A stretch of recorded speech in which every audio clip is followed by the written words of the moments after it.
midi sur Europe 1, Mathieu Noël. Vous écoutez Europe 1, il est midi 24, rien ne s'oppose à midi, continue avec Eva Rock, Gwendoline de Bono, Nicolas Caro, et l'heure est venue pour moi de révéler un petit secret de fabrication de cette émission. Tout ce que je dis, c'est moi qui l'écris, sauf au moment de la chronique de Guy Carlier, car c'est Guy lui-même qui écrit mon lancement. Je vous le livre donc brut, directement du producteur au consommateur. Je ne suis donc aucunement responsable des jeux de mots foireux qu'il pourrait contenir. Guy, aujourd'hui, vous revenez entre autres sur l'affaire Tex. Autrement dit, avec vous, c'est Tex in the City. Alors là, j'avais un enchaînement. Excusez-moi, chers auditeurs, c'est un salaud, car j'avais un enchaînement. Je lui ai écrit ça et j'avais un enchaînement là-dessus, donc je vire le premier paragraphe.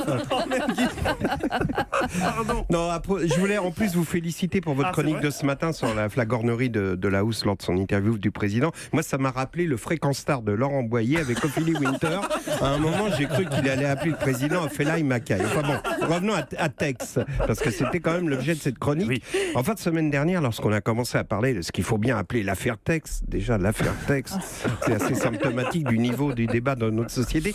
C'est passé tellement de choses depuis la semaine dernière que j'ai dû faire évoluer ma chronique à plusieurs reprises, tellement une connerie succédait à une autre et la recouvrait pour en faire une espèce de feuilleté de conneries. Alors je récapitule. Première connerie, Tex sort une vanne moisie à connotation sexiste. Dès lors, deuxième connerie, les réseaux sociaux se déchaînent et voilà Tex lynché par des gens dont certains ont en photo de profil Twitter le panneau "Je suis Charlie", tu vois, c'est-à-dire je me bats pour la liberté d'expression en matière d'humour. Ouais, mais pas pour Tex. Ah bon, pourquoi? Parce qu'il est ringard. Ah bon, d'accord.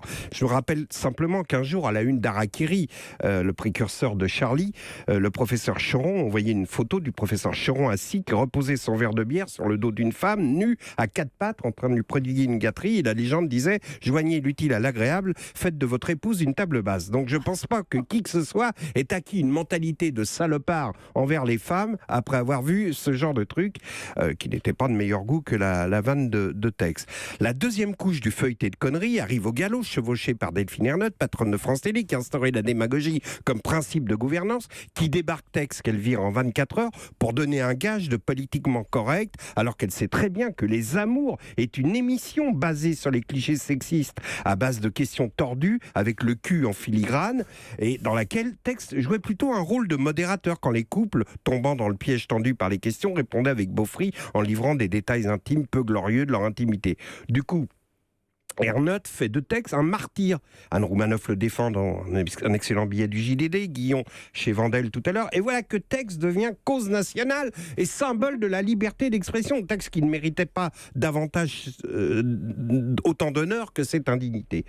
Mais voici que depuis, deux nouvelles couches sont venues agrémenter notre feuilleté de conneries. Alors tout d'abord, il y a eu le scandale lors de l'élection de Miss France. Les gens demandent la destitution de la nouvelle Miss au motif qu'évoquant la coiffure d'une autre Miss, elle l'aurait comparée à une crinière de lionne.